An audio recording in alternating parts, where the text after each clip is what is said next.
pasal 13. Yohanes pasal 13. Saya akan baca ayat 4, Ibu. Ayat 5, ayat 8, ayat 14 sampai dengan ayat yang ke-17. Ayat 4, 5, 8, 14 sampai dengan 17. Jadi kalau Ibu sudah dapat, saya akan baca ya, Ibu. Baik, Yohanes 13 ayat yang keempat, Alkitab berkata, lalu bangunlah Yesus dan menanggalkan jubahnya.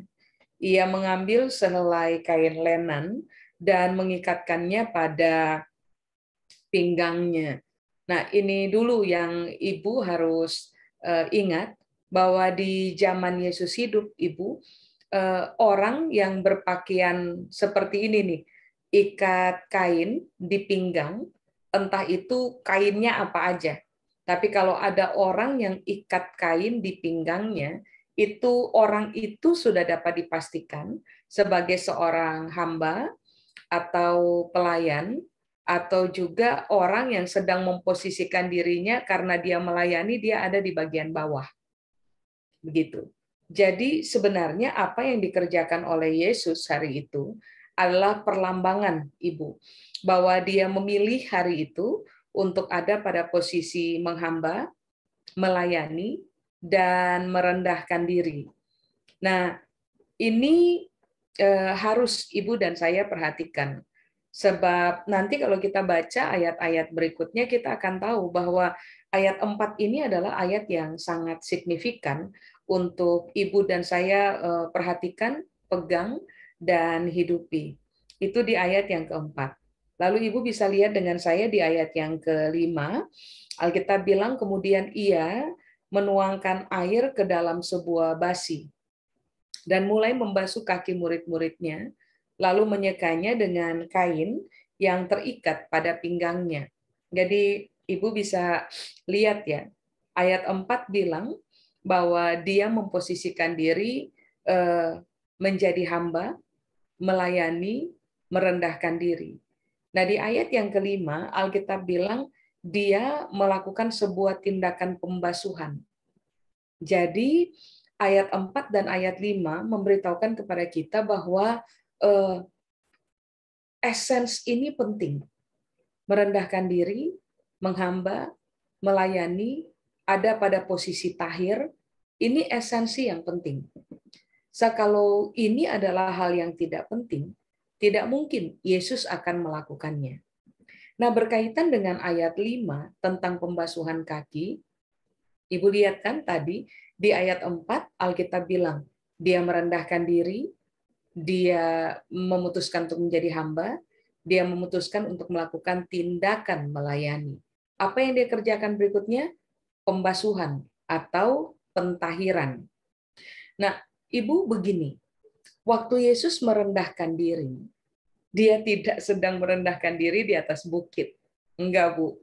Karena kan ada tuh orang-orang yang ngaku tuh, saya rendah hati kok, gitu. Saya sudah merendahkan diri, tapi posisi masih tetap berjejak di atas bukit. Enggak. Waktu Yesus mengambil posisi menghamba hari itu, dia betul-betul menghamba, Ibu. Sebab begini, dulu di zaman perbudakan ya, Bu, di zaman ada budak atau kita mengenalnya hari ini dengan istilah hamba. Ternyata begini, dalam dunia perbudakan atau dalam dunia perhambaan gitu, orang-orang yang melakukan tindakan melayani, itu ada 4 level, Bu. Level paling rendah dalam dunia perbudakan itu adalah budak-budak yang tugasnya membasuh kaki. Jadi Ibu pasti sudah paham bahwa di zaman Yesus hidup, di zaman yang dulu itu, di depan rumah orang Yahudi, biasanya akan ada tempat pembasuhan kaki. Mengapa ini penting? Sebab zaman dulu kan beda dengan kita hari ini. Kita punya sepatu hari ini tuh tutup kakinya kita banget, sehingga kaki kita nggak kotor. Bahkan sometimes sandal yang kita pakai pun adalah sandal yang menutup kaki. Jadi kaki kita nggak kotor. Sedangkan di zaman dulu kan orang memang pakai kasut, sepatu berbentuk sendal begitu, dan terbuka. Lalu jalanan yang mereka lalui adalah jalanan yang penuh dengan debu. Makanya mengapa orang Yahudi biasa mempersiapkan di depan rumah mereka tempat pembasuhan kaki, supaya tamu dari mana aja kalau mau datang masuk ke dalam rumah untuk bertamu. Nah, itu kakinya harus dicuci dulu. Supaya waktu masuk ke dalam rumahnya orang, kakinya udah ada pada posisi bersih. Nah, begini Bu, dalam dunia perbudakan, budak pada level paling rendah Ibu, itu yang dikasih tugas untuk membasuh kaki. Nah, biasanya budak-budak yang ditaruh pada level paling rendah itu ada dua kategori. Budak yang jumlah usianya udah sangat banyak, atau kita mengenalnya dengan istilah budak yang sudah sangat tua. Mereka udah nggak bisa bikin apa-apa, makanya mereka dikasih satu tugas aja. Tugasnya adalah duduk aja di depan rumah, tunggu kalau ada tamu datang, dan kalau tamu datang, mereka bertugas basuh kakinya tamu. Nah, yang kedua, budak-budak yang dikasih tugas untuk membasuh kaki adalah biasanya budak-budak yang begini, Bu, atau hamba-hamba yang begini, yang udah cacat pada anggota tubuh. Karena mereka udah cacat pada anggota tubuh, dan mereka nggak bisa lakukan pelayanan yang lain, maka mereka ditaruh di bagian depan rumah, tugasnya adalah basuh kaki. Makanya tadi saya bilang, waktu Yesus memutuskan untuk merendahkan diri, mengambil rupa seorang hamba, dan melakukan tindakan melayani, bahkan tindakan membasuh atau pembasuhan, ini yang Ibu harus ingat. Dia betul-betul mengambil posisi paling rendah. Dia nggak sedang merendahkan diri di atas bukit, enggak. Dia sedang merendahkan diri di dalam lembah yang paling bawah. Gitu. Nah, makanya kalau Ibu baca kitab Filipi ya Bu, pasal yang kedua, Ibu akan mendapati tuh kisah-kisah tentang Yesus dari keilahian tertinggi memutuskan untuk mengambil rupa seorang hamba, Alkitab bilang. Lalu menjadi sama dengan manusia dan taat, bahkan taat sampai mati di atas kayu salib. Nah, Alkitab tuh bilang ini buat kita, Bu. Waktu dia mengosongkan dirinya dan mengambil rupa seorang hamba, kalau Ibu punya Alkitab terjemahan bahasa Inggris, mengosongkan diri itu, kalimat bahasa Inggris bilang, he made himself of no reputation. Dia bikin dirinya tanpa reputasi. Karena begini, Bu, dalam posisi awal, keilahian tertinggi, Ibu bayangkan, untuk bisa mengambil posisi paling rendah, itu kan paradoks sekali, Bu. Upside down sekali itu. Bayangkan, posisi paling tinggi, tiba-tiba harus ada pada posisi paling rendah. Nah, untuk bisa bermain pada posisi seperti ini, nggak ada cara lain. Yang Yesus kerjakan adalah dia membuat dirinya tanpa reputasi. Dia tidak datang untuk kepentingan melayani dengan membawa dia punya reputasi sebagai penguasa tertinggi atas segala sesuatu. Seandainya Yesus turun ke bumi dan membawa reputasi sebagai pribadi yang tertinggi di atas segala sesuatu, sulit, Bu, sulit untuk melakukan tindakan melayani. Sebab ketika orang ada pada posisi paling tinggi, biasanya orang akan dilayani, dihormati, diprioritaskan. Makanya mengapa dalam kitab Filipi pasal yang kedua, Alkitab dengan jelas berkata kepada kita, Ibu, bahwa begini, he made himself of no reputation. Dia bikin dirinya tanpa reputasi.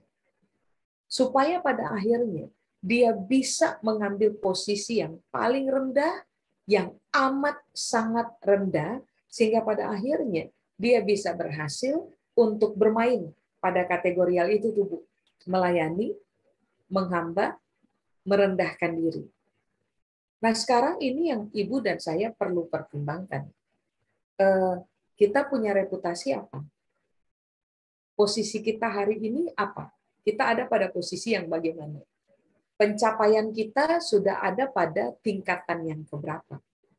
Sedangkan penguasa alam semesta yang posisinya tertinggi, nggak bisa dikalahkan oleh siapapun, berani untuk begini, Bu, melayani, menghamba, merendahkan diri. Nah, tentang kita siapa hari ini, Ibu dan saya harus mulai cermati. Kalau Yesus saja berani menghamba, merendahkan diri, melayani, lah bagaimana dengan kita? Nah, ini penting, Bu. Kalau dia tidak menghamba, tidak ada yang namanya istilah membasuh kaki. Sebab nggak ada cerita orang merendah untuk melakukan tindakan pembasuhan. Itu nggak ada cerita. Orang harus merendah dulu, baru bisa melakukan tindakan pembasuhan. Seperti yang Yesus kerjakan. Sudah, Bu? Mari kita lihat ke ayat yang ke-8. Waktu Yesus melakukan apa yang dia lakukan hari itu, Petrus bereaksi. Reaksinya Petrus itu ada pada ayat 8. Kata Petrus kepadanya, "Engkau tidak akan membasuh kakiku sampai selama-lamanya." Jawab Yesus, "Jikalau aku tidak membasuh engkau, engkau tidak mendapat bagian dalam aku." Lompat lagi, Bu, 14. Nanti saya jelaskan ayat 8. Di ayat 14, Yesus bilang, "Jadi, jikalau aku membasuh kakimu, aku yang adalah," Ibu garis bawahi, "Tuhan." Dan garis bawahi lagi, "gurumu, maka kamu pun wajib saling membasuh kakimu.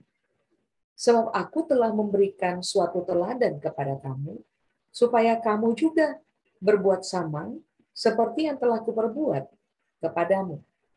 Aku berkata kepadamu, sesungguhnya seorang hamba tidaklah lebih tinggi daripada," Ibu garis bawahi, "tuannya, ataupun seorang utusan daripada dia yang," Ibu garis bawahi, "mengutusnya. Jikalau kamu tahu semua ini, maka berbahagialah kamu jika kamu melakukannya." Ibu lihat ya, di ayat 8, Petrus dengan sangat jelas bilang pada Yesus, "Engkau tidak akan membasuh kakiku untuk selama-lamanya." Kenapa pernyataan ini diucapkan oleh Petrus? Karena begini, Ibu. Di zaman dulu, waktu Yesus hidup, kan Ibu tadi saya bilang ada beberapa hal yang Ibu harus garis bawahi, kan? Nah, di ayat 14 itu kan jelas-jelas Tuhan bilang tentang siapa dirinya, tentang identitasnya. Yesus bilang, "Aku Tuhan." Sudah? "Aku guru." Berikutnya dia bilang, "Tuan." Berikutnya dia bilang, "Yang mengutus." Itu tuh yang dia sebut ya, Ibu, tentang identitas dia hari itu. Yang dia sebut, itu adalah posisi terhormat. Guru di zaman Yesus hidup. Guru itu biasanya dilayani, Ibu. Tidak ada cerita guru melayani di zaman itu. Nggak ada ceritanya. Lalu bayangkan, Yesus juga angkat statement ini, Tuan. Di zaman Yesus hidup, Tuan itu dilayani. Apalagi yang mengutus. Jadi, Ibu lihat ya, bukan sebuah jawaban kosong. Waktu Yesus berkata, "Aku Tuhan, aku guru, aku Tuan, aku yang mengutus," Yesus itu lagi memposisikan diri, propernya adalah begini, propernya, selayaknya. Dalam posisi Yesus hari itu, Petrus yang harus basuh kakinya Yesus. Kenapa? Petrus itu pengikut. Dia itu murid. Dia adalah seorang utusan. Jadi harusnya dia yang basuh kaki Yesus. Tapi apa yang Yesus lakukan hari itu, bahasa saya ya Bu, bahasa saya, nggak proper, nggak selayaknya dikerjakan, nggak umum untuk dikerjakan. Apa yang Yesus lakukan hari itu adalah dalam posisinya yang tinggi, Yesus menghamba. Ibu, siapa lagi yang punya posisi lebih tinggi dari Tuhan? Nggak ada, Ibu. Ibu mau punya posisi setinggi apa? Ibu CEO dalam sebuah perusahaan, Ibu owner dalam sebuah bisnis, Ibu punya posisi paling tinggi apa? Coba sebut. Apakah posisi Ibu akan mampu mengalahkan posisi Tuhan? Enggak, kan? Bayangkan tuh. Jadi Yesus sedang memberitahukan bahwa posisi saya Ini yang paling tinggi nih, Pak. Cuma saya memutuskan untuk menghamba, merendahkan diri, dan melayani. Lalu membasuh kaki. Lalu Petrus bilang, itu nggak proper. Tapi Yesus bilang, enggak, ini proper. Karena permainan dalam kerajaan Allah, Ibu, kalau ada yang mau jadi terbesar di antara kamu, Yesus bilang apa? Kamu harus merendah. Kamu harus melayani. Kamu harus menghamba. Makanya kegagalan dalam konsep berpikir manusia adalah begini. Karena saya paling besar, saya harus dilayani. Karena posisi saya paling tinggi, saya harus mendapatkan penghormatan. Saya harus mendapatkan prioritas. Nah, yang Yesus ajarkan Ibu, itu hajar semua logika berpikir kemanusiaan yang kita punya. Bahwa begini, justru karena kamu yang paling tinggi, justru karena kamu yang paling besar, justru karena kamu yang paling hebat, kamu harus memilih untuk merendahkan diri, menghamba, melayani, dan hidup dalam pentahiran. Nah, itu yang Yesus mainkan.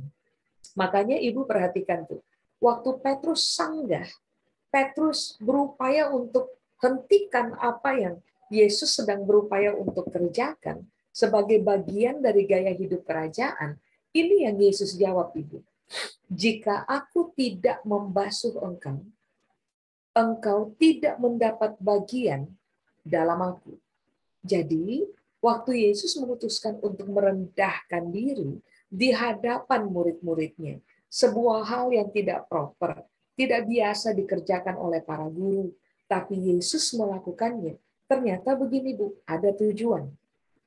Yesus bilang, Pat, kalau saya nggak merendahkan diri, nggak menghamba, nggak melayani, nggak melakukan tindakan pembasuhan kaki, kamu yang akan rugi.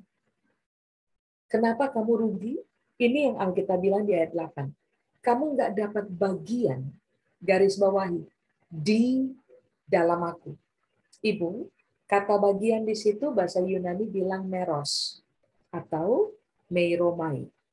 Meros atau meiromai, arti yang pertama adalah kamu nggak akan mendapat jatah atau kamu nggak akan mendapat bagian dalam kerajaan Allah. Lebih tepat kalimat yang lebih bisa dimengerti adalah begini. Kalau kamu tidak saya basuh, kalau saya nggak mewariskan keteladanan ini kepada kamu, maka kamu itu bukan bagian dari kerajaan Allah. Sebab dalam kerajaan Allah, orang terbiasa, Ibu, kita nih ngaku, Kristus adalah Tuhan dan Raja bagi kita. Kita juga ngaku, kita hidup dalam kerajaan Allah, kita adalah bagian dari kerajaan Allah, di dalam kerajaan Allah. Nah, di dalam kerajaan Allah, semua orang yang mengaku sebagai bagian dalam kerajaan Allah, gaya hidupnya harus begini, Bu. Melayani, menghamba, merendahkan diri, dan tahir atau bersih. Makanya Yesus bilang, Pat, ini harus saya mainkan. Kalau kamu nggak ada pada posisi bersih atau ditahirkan, maka yang terjadi adalah kamu bukan bagian dalam kerajaan Allah. Kamu nggak akan mendapat jatah dalam kerajaan Allah. Sudah? Berarti Alkitab lagi bilang, selama saudara dan saya tetap sombong, mengangkat diri terlalu tinggi, nuntutnya hanya untuk dilayani, menuntutnya penghormatan dari manusia, Ibu, saudara dan saya bukan bagian dari kerajaan Allah. Sebab gaya hidup dalam kerajaan Allah tidak ada yang namanya angkat diri sendiri, membesarkan diri sendiri, menjadi sombong, menuntut hormat, menuntut prioritas. Itu nggak ada cerita itu dalam kerajaan Allah. Sebab gaya hidup dalam kerajaan Allah itu adalah merendah, menghamba, melayani, dan menjadi tahir. Cukup jelas ya, Bu? Berikutnya, kata bagian atau meros itu artinya adalah begini, Bu, penghormatan di dalam kerajaan Allah. Berarti Yesus lagi bilang, Pat, supaya pada akhirnya kamu itu mendapatkan penghormatan dalam kerajaan Allah, Nggak ada cara lain. Apa yang saya bikin, kamu harus ikuti. Nah, yang Yesus bikin apa coba, Bu?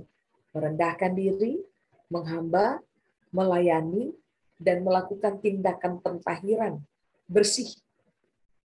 Jadi Yesus lagi bilang, kalau kamu nggak menghamba, kamu nggak melayani, kamu nggak merendahkan diri, kamu nggak ada pada posisi tahir, maka kamu nggak akan pernah mendapatkan penghormatan di dalam kerajaan Allah. Ibu, makanya mengapa Yesus bilang, mau jadi besar dalam kerajaan, menghamba. Mau dapat penghormatan di dalam kerajaan Allah, melayani. Ini penting. Masalah dari kebanyakan orang, Ibu, adalah menuntut dilayani. Kan? Yang dari tadi saya bilang, saya harus dilayani. Saya harus dapat prioritas. Saya harus diutamakan. Nah, kalau Ibu dan saya bermain di area itu, Ibu, kita nggak akan pernah mendapatkan penghormatan di dalam kerajaan Allah. Sebab begini, Bu, yang harus kita bangun dalam cara kita berpikir adalah gini, mendapatkan penghormatan dari manusia, itu akan terjadi sewajarnya ketika orang mendapati kita hidup berkualitas. Tapi mendapatkan penghormatan dari pemilik kerajaan Allah, saya menyebutnya dengan istilah it just one of the kind, gitu. Itu adalah hal yang nggak umum. Secara Yesus bilang, kalau kamu kalau kamu ada pada posisi tahir, merendah, menghamba, melakukan tindakan melayani, kamu akan dihormati dalam kerajaan Allah. Nah, sekarang Ibu dan saya perlu memutuskan, mau sekedar ada pada posisi dihormati oleh orang aja, karena pada akhirnya orang mendapati bahwa di sisi pekerjaan kita penuh integritas, di sisi kehidupan kita penuh dengan kualitas karakter, mau cuma mendapatkan penghormatan dari manusia aja, atau Ibu dan saya akan mengejar sesuatu yang jauh lebih mulia dari penghormatan manusia terhadap kita, yaitu penghormatan dari kerajaan sendiri, penghormatan dari Bapa sendiri untuk hidupnya kita.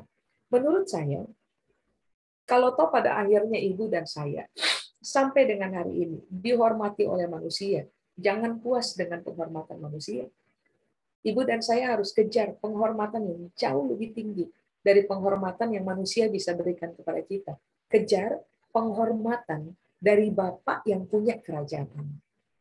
Coba, Ibu bisa buka dengan saya dalam Yohanes pasal 12, ayat yang ke-26.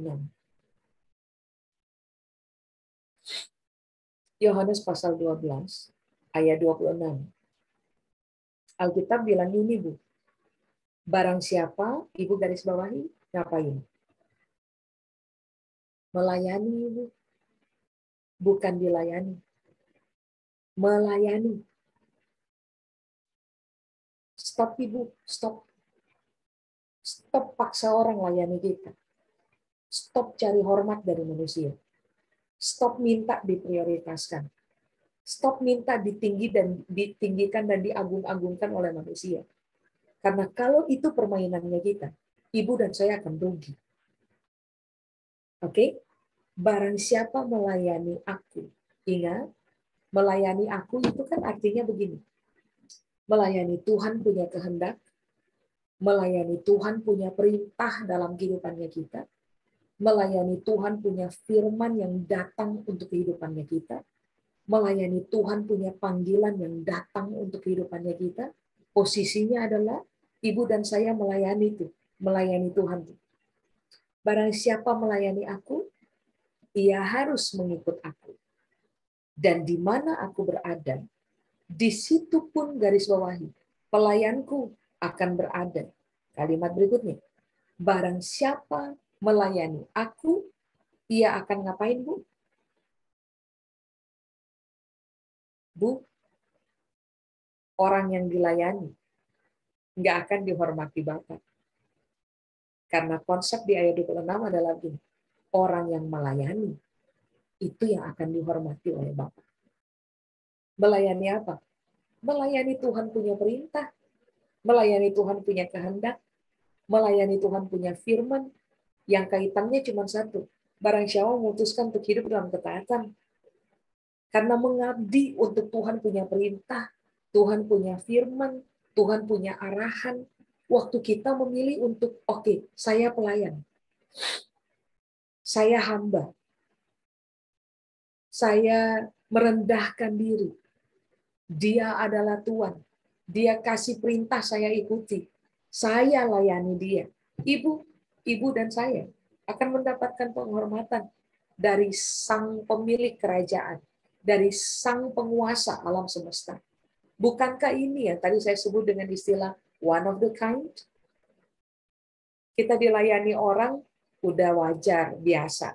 Kita dihormati orang, wajar, biasa. Kita dihormati oleh Bapak, nah itu nggak biasa. Makanya kejar area itu. Amin. Oke, kita balik dulu ke ayat yang ke-8.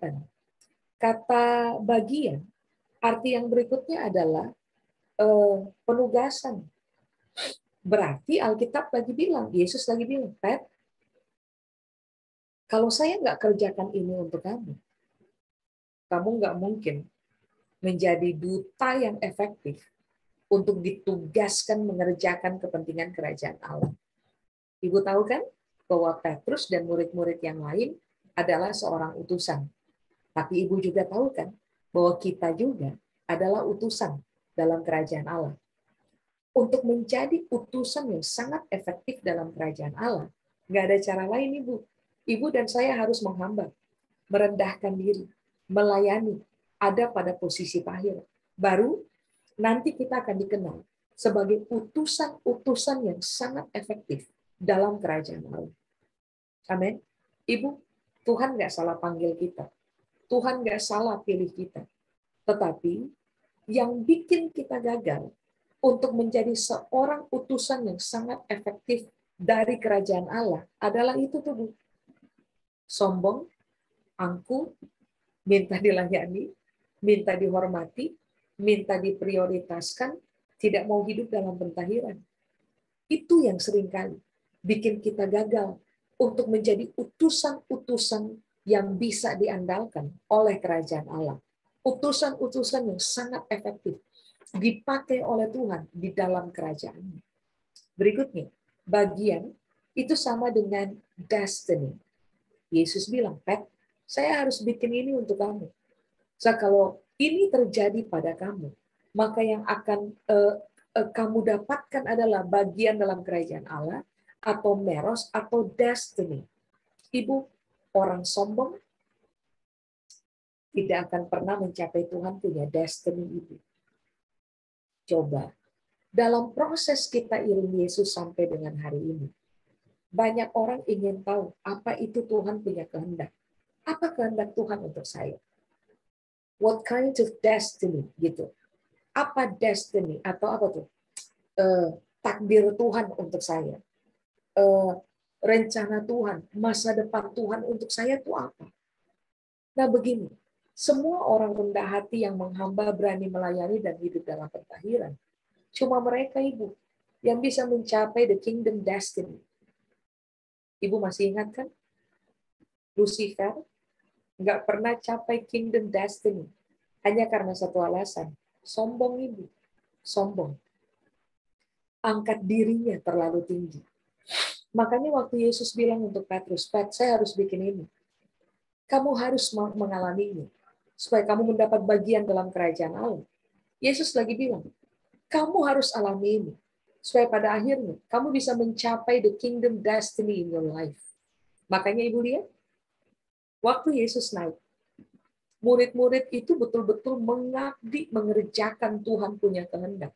Sampai pada akhirnya begini, rela serahkan nyawa di dalam ketaatan untuk mengerjakan Tuhan punya kehendak. Ibu tahu kan cara Petrus mati? Petrus mati dengan cara begini. Dia disalib. Dia nggak mau disalib dengan posisi seperti Yesus. Dia minta salibnya dibalikan. Jadi posisi dia itu kepalanya ada di bawah.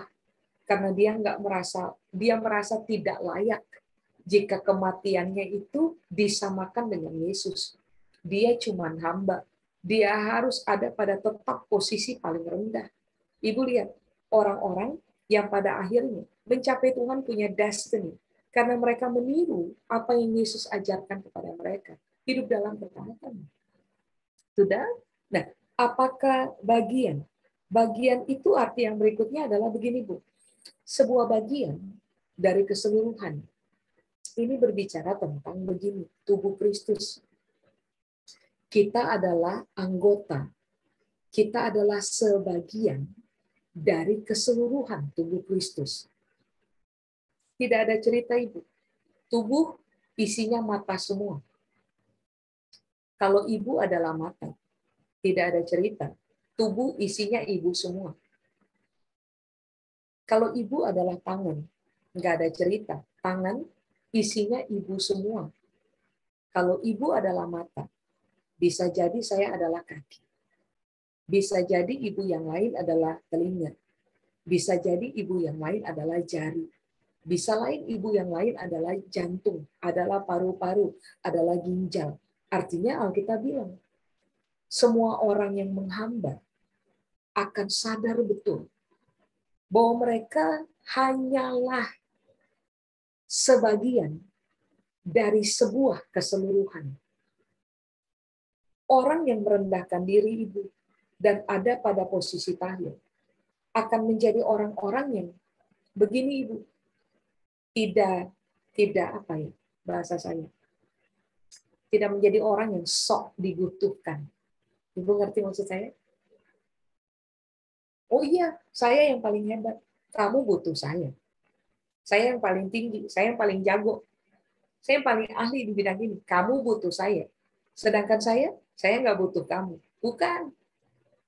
Orang-orang yang menghamba dan hidup dalam pentahiran, Ibu, biasanya adalah orang-orang yang saling membutuhkan seorang akan yang lain. Yang terfokus kepada hubungannya manis. Sebab Ibu bayangkan, tangan mau angkat, kita itu berpikir mau angkat tangan. Otak memerintahkan tangan untuk terangkat. Tapi kalau tangan nggak mau terangkat, tidak ada yang disebut dengan sinergi. Kalau otak memerintahkan tangan untuk terangkat dan tangan terangkat, itu yang disebut dengan sinergi. Itu yang disebut dengan keseluruhan. Satu bagian yang terhisap pada keseluruhan. Persoalan dari kebanyakan orang Kristen adalah begini, Bu. Kenapa perpecahan terjadi? Kenapa masalah dalam hubungan terjadi? Karena begini, orang mempertahankan egoisme dalam mereka. Nggak mau menghamba, nggak mau merendahkan diri. Ketika masalah terjadi, orang nggak mau menghamba, merendahkan diri, melayani, dan menjadi tahir. Sehingga pada akhirnya, masalah itu tidak selesai, tapi hubungan yang selesai. Secara ini yang Yesus ajar. Ketika saudara dan saya terhisap dalam tubuh Kristus, maka yang harusnya menjadi prioritas dalam kita adalah begini. Hubungan adalah prioritas. Masalah yang harus diselesaikan, bukan hubungan yang harus diselesaikan. Banyak orang demi mempertahankan egoisme pribadi, mereka korbankan pertemanan, Pak, ibu-ibu. Mereka korbankan hubungan. Mereka rela putus hubungan hanya demi mempertahankan egoisme pribadi. Kesalahan kita adalah biarkan masalah dan putuskan hubungan. Salah. Selesaikan masalah, pertahankan hubungan. Nah, ini bisa terjadi ketika orang memilih untuk hidup seperti yang Yesus ajarkan hari itu sampai dengan hari ini. Makanya Yesus bilang sama Petrus, ini harus terjadi supaya kamu sadar betul bahwa kamu hanyalah sebagian dari sebuah keseluruhan. Terakhir, Ibu, bagian atau meros itu sama dengan kapasitas. Tahukah Ibu bahwa ketika orang merendah di hadapan Tuhan, maka Tuhan berkuasa untuk merentangkan kapasitas di dalam ibu dan saya. Kapasitas yang menjadi semakin besar akan memperoleh tanggung jawab yang menjadi semakin besar.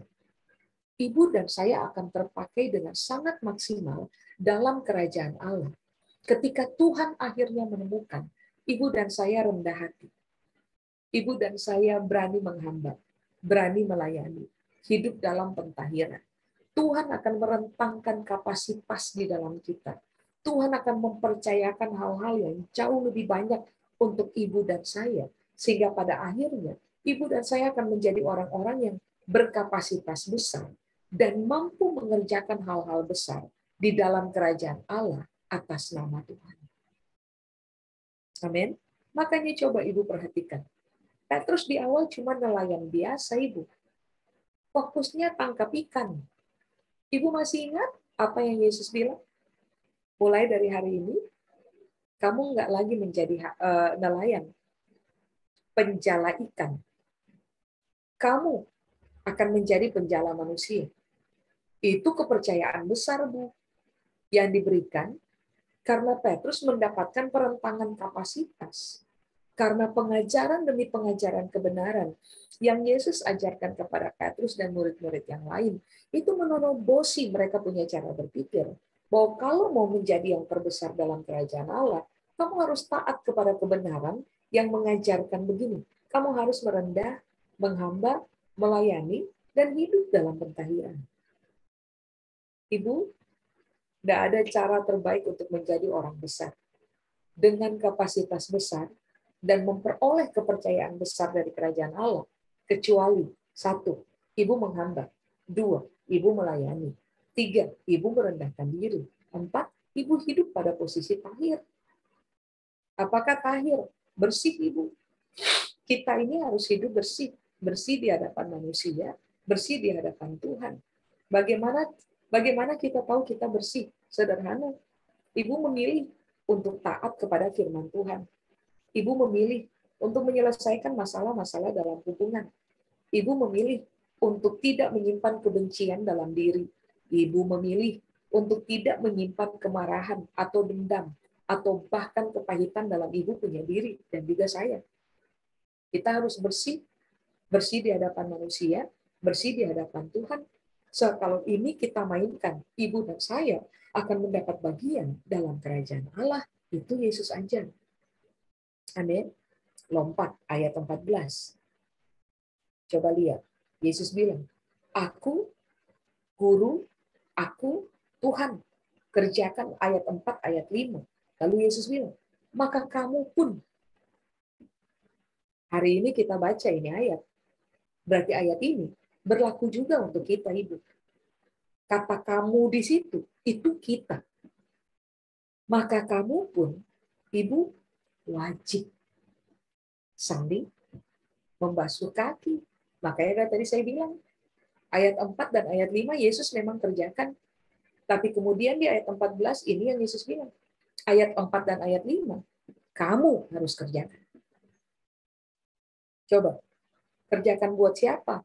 Ibu garis bawahi ya, kata wajib dan kata saling. Ibu hidup dalam komunitas yang sama. Ibu seorang akan yang lain. Harus mengerjakan ayat 4 dan ayat 5. Coba, kata wajib di situ bahasa Yunani bilang opheilo, Ibu. Opheilo itu artinya berhutang. Di sini ada nama-nama yang muncul. Selama ini saya WhatsApp-nya dengan Ibu Feby, gitu. Coba ada Ibu Francisca, nggak tahu Ibu dipanggil Ibu Siska mungkin. Oh, oke. Jadi begini, saya kasih contoh saja. Ibu Feby dan Ibu Siska satu komunitas. Alkitab bilang, kamu wajib saling membasuh kaki. Berarti kalau Ibu Feby tidak merendahkan diri, tidak menghamba, tidak melayani, tidak hidup bersih terhadap Ibu Siska, artinya Ibu Feby hutang ke Ibu Siska. Hutang dibayar, Ibu. Hutang dibayar. Kalau Ibu berani hutang, Ibu wajib bayar. Itu baru Ibu disebut terhormat. Kalau Ibu gampang berhutang dan Ibu tidak mau bayar, Ibu tidak terhormat. Bahkan dalam kerajaan Allah pun, Ibu tidak terhormat. Kalau Ibu Feby putuskan untuk kerjakan ayat 4 dan ayat 5 buat Ibu Siska, Ibu Feby akan dikenal sebagai orang yang merdeka dari hutang dan akan dihormati. Tadi itu Yesus bilang, sekarang ini kan bukan tentang Ibu Feby aja yang harus hormati Ibu Siska, yang harus kerjakan ayat 4 dan ayat 5 untuk Ibu Siska kan. Sebaliknya, Ibu Siska wajib Ibu. Nggak bisa. Kita tuntut orang lain merendah terhadap kita. Itu salah. Kita pun harus merendah kepada orang lain. Berarti kalau Ibu Siska nggak kerjakan ayat 4 dan ayat 5 kepada Ibu Feby, jelas. Bu Feby, Bu Siska berhutang tuh. Wajib tagih, Bu. Tagih, Bu. Nah, ini harus menjadi budaya dalam kehidupan berkomunitasnya kita, Ibu. Sebab firman Tuhan yang datang pada kita adalah untuk kita pahami, lalu untuk kita taati, Ibu. Percuma tuh, ngajar merendahkan diri kalau Ibu nggak berani merendahkan diri seorang akan yang lain. Percuma, mengajar harus melayani, menghamba, bahkan hidup bersih seorang akan yang lain, kalau Ibu dan saya tidak melatih diri untuk melakukannya. Makanya konsep ini yang harus kita tanam betul pada cara kita berpikir. Nah, kalau saya tidak kerjakan ayat 4 dan ayat 5, saya hutang sama saudara saya. Dan semua hutang harus dibayar. Bu, jangan mati bawa hutang. Jangan mati bawa dendam. Jangan mati bawa kepahitan. Jangan mati bawa kebencian. Jangan mati dalam posisi sombong. Ibu dan saya harus memastikan bahwa waktu nanti Tuhan panggil kita pulang ke rumah Bapa, Ibu dan saya harus ada pada posisi bersih. Ibu dan saya harus tetap ada pada posisi yang ayat 4 dan ayat 5 Alkitab ajar buat kita. Amin, Ibu. Di bumi kita dihormati, Bu. Tapi di dalam kekekalan, Ibu dan saya pun akan tetap menerima penghormatan. Sudah? Kata wajib atau ofeino bukan hanya artinya berhutang. Kata wajib atau ofeino itu artinya adalah begini, Bu, seharusnya. Berarti kalau Bu Feby dan Bu Siska hidup dalam satu komunitas, lah masing-masing ibu seharusnya mengerjakan ayat 4 dan ayat 5. Berarti kan begini, kalau ibu seorang akan yang lain tidak mengerjakan ayat 4, tidak mengerjakan ayat 5, ibu lagi hidup tidak proper. Ibu lagi hidup tidak seharusnya. Yang seharusnya dalam kerajaan Allah adalah ayat 4 dan ayat 5 salinglah kerjakan. Kalau salah seorang tidak mengerjakan, berarti salah seorang sedang hidup tidak proper dalam kerajaan Allah. Cukup jelas ya, Bu? Lalu coba Ibu lihat di ayat 15. Sebab aku telah memberi suatu teladan kepada kamu. Bu, Yesus nggak main teori, Bu. Kita juga nggak boleh jadi orang Kristen yang pintar teori, Bu. Kita tidak dipanggil untuk berteori. Kita dipanggil untuk tahu teori dan kemudian menghidupi apa yang kita tahu. Ibu dan saya hari ini belajar bahwa ayat 4 dan ayat 5 itu wajib kita hidupi. You have to. Ibu, wajib itu artinya bukan pilihan. It's not because you like it. That's why you do it. Bukan. Even waktu ibu don't like it, you have to do that. Ayat 4 dan ayat 5 bukan pilihan, Bu. It's a must. Wajib. Ya, Bu. Ibu wajib rendah hati. Ibu sombong, ibu bahaya besar. Ibu wajib hidup bersih seorang akan yang lain. Ibu tidak bersih seorang akan yang lain. Ibu salah besar. Ibu ada pada bahaya besar. Nah, cuma kita yang bisa memutuskan. Kita hidup dengan benar dalam kerajaan Allah, atau kita mau hidup tidak benar dalam kerajaan Allah. You choose. Ibu dan saya yang harus pilih. Sudah, Bu? Ayat 15 ada kata teladan. Teladan di situ bahasa Yunani bilang hipodeikma. Hipodeikma itu artinya begini, sesuatu yang dipamerkan sebagai sebuah pola untuk ditiru. Ulang, teladan adalah sesuatu yang dipamerkan sebagai sebuah pola untuk ditiru. Ibu lihat ya, Yang Yesus pamerkan itu kerendahan hati. Yang Yesus pamerkan itu sikap menghamba. Yang Yesus pamerkan itu melayani. Yang Yesus pamerkan adalah kehidupan tahir, kehidupan bersih. Nah, sekarang pertanyakan ini, Ibu pamer apa? Pamer posisi? Apa? Pamer pencapaian? Pamer kepemilikan? Pamer harta benda? Pamer apa? Pamer kecerdasan? Bu, terlalu rendah pamerannya. Kita wajib malu, Bu. Kita wajib malu. Penguasa alam semesta pamer kerendahan hati. Lah kita siapa? Yang hidup bergantung pada Tuhan punya perintah. Tuhan cabut kita punya nyawa, kita selesai. Kita siapa? Penguasa alam semesta pamer kerendahan hati. Kita pamer kesombongan. Kesombongan. Berarti kan ada yang salah dengan kita. Sudah, Bu? Yesus tuh pamer 4 hal itu loh, Bu. Dan itu pola dalam kerajaan Allah yang ibu dan saya harus tiru. Berarti kan sekarang cara kita berpikir tuh, kita harus mulai latih pemikiran kita sambil berkata, kalau dalam hidup ini saya harus pamer, maka yang akan saya pamerkan adalah kerendahan hati, sikap menghamba, keputusan untuk melayani, dan hidup bersih seorang akan yang lain. Di hadapan Tuhan saya bersih, di hadapan seorang akan yang lain saya harus bersih. Dan itu yang akan kita pamerkan. Ibu kata teladan di situ hipodegma, artinya yang berikutnya adalah salinan untuk ditiru. Yesus itu bikin salinan, Bu, supaya kita tinggal copy lalu pas, tinggal tiru aja. Masalah kita adalah, kenapa sampai hari ini kita sombong dan hidup nggak bersih seorang kan yang lain? Karena kita bikin salinannya kita sendiri. Padahal Yesus sudah gampang-gampang tuh. Bikin teladan, tinggal ditiru. Ayat 16 kita sudah baca, ayat terakhir. Sorry, saya ambil waktu Ibu. Saya harus selesai jam 12, tapi saya minta waktu kira-kira 2-3 menit lagi, boleh, Bu? Ya, silakan, Bu, ngalir aja. Thank you, Bu. Terakhir, ayat 17.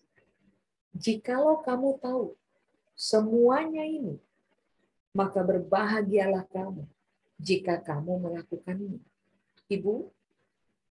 Ibu dan saya cuma berbahagia kalau ibu dan saya melakukan ayat 4 dan ayat 5.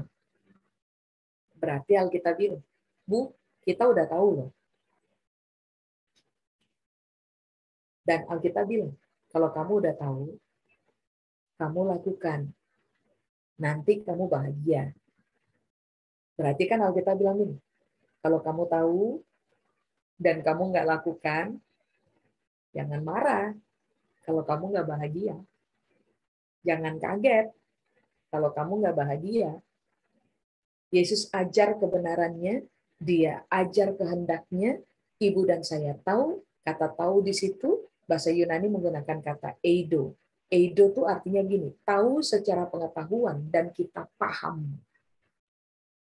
Tahu saja nggak cukup, harus paham. Waktu ibu dan saya paham, langkah berikutnya adalah ibu dan saya pasti akan melakukan. Seorang kalau tahu aja nggak paham, orang pasti nggak bikin. Orang kalau sudah tahu dan orang paham, orang pasti bikin. Dan kalau ibu dan saya bikin, melakukan, ibu dan saya akan bahagia. Kata bahagia di situ Yunani bilang makarios. Makarios itu artinya begini, Bu. Diberkati, beruntung, kaya, dalam kurun waktu panjang, sampai kepada kekekalan. Jadi Alkitab bilang, di bumi, saudara dan saya akan diberkati, beruntung, dan kaya, tetapi 3 hal ini tidak hanya kita akan nikmati di bumi, 3 hal ini kita akan nikmati sampai kepada kekekalan. Amin. Tapi syaratnya jelas.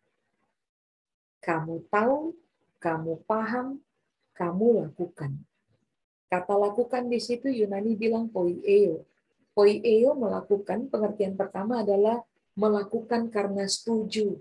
Berarti Alkitab bilang, tidak ada ketaatan tanpa persetujuan. Tidak ada persetujuan tanpa pemahaman. Tidak ada pemahaman tanpa pengetahuan. Berarti Alkitab lagi bilang, Tuhan ajar firman. Ibu dan saya paham. Ibu dan saya harus setuju. Baru ibu dan saya bisa taat. Kata melakukan, poieo, pengertian yang kedua adalah latihan menjalankan. Tuhan juga tahu kita bukan robot, Ibu. Hari ini dia berfirman dan kemudian setelah kita berdoa, amin, kita suddenly taat. Nggak bisa. Dia juga tahu kita butuh latihan. Makanya kata poieo itu arti yang berikutnya adalah latihan menjalankan. Latihan aja, Bu. Latihan taat. Latihan merendahkan diri. Latihan melayani. Latihan menghamba. Latihan bersih seorang akan yang lain. Di hadapan Tuhan kita bersih. Di hadapan sesama manusia kita bersih. Latihan. Sampai kata poieo atau kata melakukan. Arti yang terakhir adalah berhasil mengerjakan sampai tujuan. Ibu tahu nggak bahwa ternyata Alkitab bilang gini, orang tahu firman, orang harus paham firman yang mereka tahu. Setelah orang paham firman, orang akan berani setuju dengan firman. Kalau orang sudah setuju dengan firman, mereka akan terfokus latihan kerjakan firman. Kalau orang terus-menerus latihan kerjakan firman, mereka akan berhasil mencapai tujuan dari firman, ketaatan. Kalau ibu dan saya melakukannya, ibu ingat baik, Bapak hormati kita. Ibu dan saya akan menjadi orang-orang yang berbahagia. Di bumi saja, tidak. Bahagianya kita berlanjut sampai kepada kekekalan. Makanya hari ini, coba pertimbangkan dengan baik. Ibu mau sombong sampai kapan? Ibu mau tuntut hormat sampai kapan? Ibu mau minta diprioritaskan sampai kapan? Ibu mau minta dilayani sampai kapan? Ibu mau pertahankan kebencian, kemarahan, dendam, kepahitan sampai kapan? Tahu nggak? Itu merugikan kita dan nggak akan bikin kita bahagia dalam hidup. Keputusan kita hari ini akan membuat ibu berbahagia seumur hidup. Keputusan ibu hari ini, keputusan benar yang ibu buat hari ini akan membuat ibu menikmati hasil baik seperti yang Tuhan sudah rancang untuk terjadi dalam kehidupan kita. Sekarang kartunya ada di ibu. Kalau ibu pilih kartu dengan benar, ibu yang akan diuntungkan seumur hidup sampai kepada kekekalan. Amin, Ibu. Apa yang harus kita mainkan hari ini dalam kerajaan Allah adalah 1. Berani merendahkan diri, Ibu. 2. Berani menghamba. 3. Berani melayani. 4. Berani hidup tahir seorang akan yang lain. Sombong-sombongnya dibuang, egoismenya dibuang. Jangan rusak hubungan hanya gara-gara egoisme.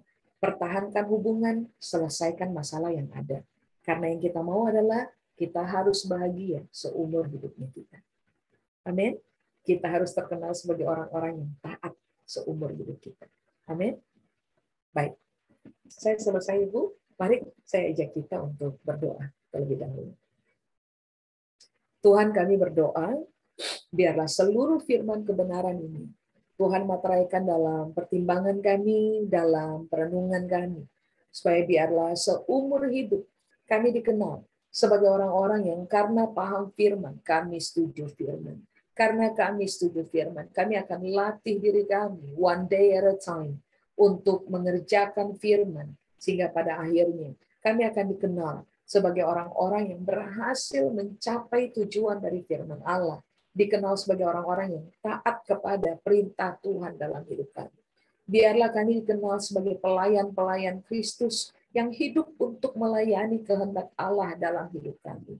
Supaya biarlah dari cara hidup kami yang benar, dari kebiasaan hidup kami taat kepada Tuhan, kami akan mempermudah dipakai oleh Tuhan untuk menjadi bencana yang mempermudah banyak orang untuk masuk ke dalam kerajaan Allah.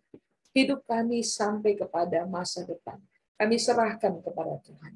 Biarlah Tuhan sendiri mendapati kami hidup proper sesuai dengan kehendak Allah. Yang kami mau hari ini adalah Tuhan, supaya pada akhirnya kami mendapatkan penghormatan dari Bapa sendiri. Waktu kami bertemu dengan Tuhan one on one, Bapa menghormati kami. Kami mau mengejar penghormatan yang itu, sehingga biar pada akhirnya kami dapat menikmati bahagia kami dalam kekekalan. Rahmat anugerah-Mu menyertai kami turun-temurun. Kepada Tuhan seluruh kemuliaan. Di dalam nama Yesus kami berdoa. Amin. Ibu, thank you. Saya kembalikan